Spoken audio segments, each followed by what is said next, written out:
Upaya meloloskan pembangunan mega proyek DPR yang sempat menuai pro kontra ternyata terus berlanjut. Badan Anggaran DPR dan pemerintah mengalokasikan dana sekitar 740 miliar rupiah dalam RAPBN 2016 untuk dana pembangunan mega proyek DPR. Bidang kedaulatan pangan, bidang lingkungan dan penetapan. Rancangan Anggaran Pendapatan dan Belanja Negara tahun 2016 resmi disahkan dalam sidang paripurna DPR.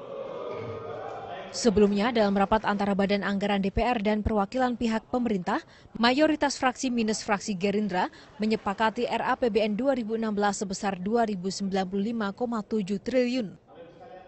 Yang mengejutkan, dalam postur RAPBN yang disepakati oleh Banggar dan pihak pemerintah ini, terdapat alokasi anggaran sebesar 740 miliar yang akan digunakan untuk membiayai pembangunan 7 proyek di kawasan Gedung Parlemen Senayan.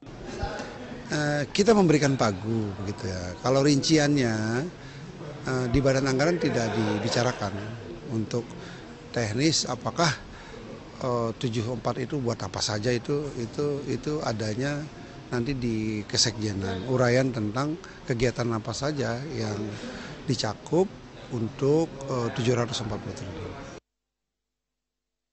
Masuknya anggaran dengan jumlah besar ini luput dari perhatian banyak pihak, termasuk sebagian kalangan dewan yang lebih terfokus pada soal penyertaan modal negara untuk BUMN dan soal dana alokasi khusus. Itu dana tambahan itu memang kemarin ya secara terus terang aja disampaikan lolos dari perhatian pembahasan. Karena memang perhatian pembahasan kemarin itu di dalam dua mata anggaran besar yang penting. Sehingga memang betul-betul luput dari perhatian.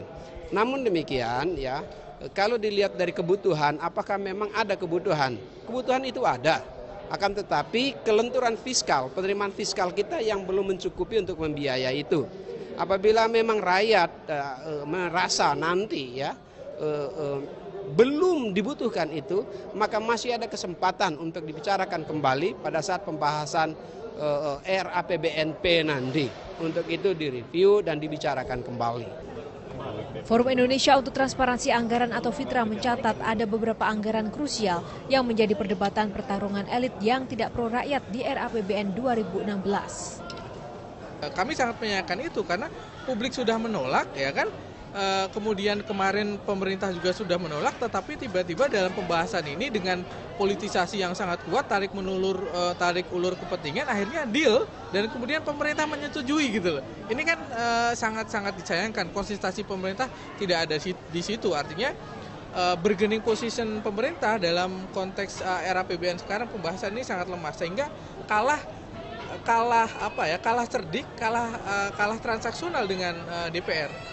Akhirnya apa yang terjadi bahwa kesejahteraan rakyat, subsidi, kemudian bantuan sosial ataupun kemudian kebijakan-kebijakan publik yang harusnya meningkatkan daya beli masyarakat tidak ada alokasi di APBN. 7 proyek ambisius yang dibangun untuk fasilitas anggota Dewan ini diantaranya adalah pembangunan alun-alun demokrasi, museum dan perpustakaan, jalan akses bagi tamu ke gedung DPR, visitor center, ruang anggota dan tenaga ahli, serta integrasi kawasan tempat tinggal dan tempat kerja anggota DPR. Sejak awal bergulir, rencana pembangunan mega proyek ini langsung mendapat penolakan dari publik. Terlebih, rencana pembangunan berbagai kelengkapan fasilitas ini muncul di tengah masih minimnya kinerja para wakil rakyat.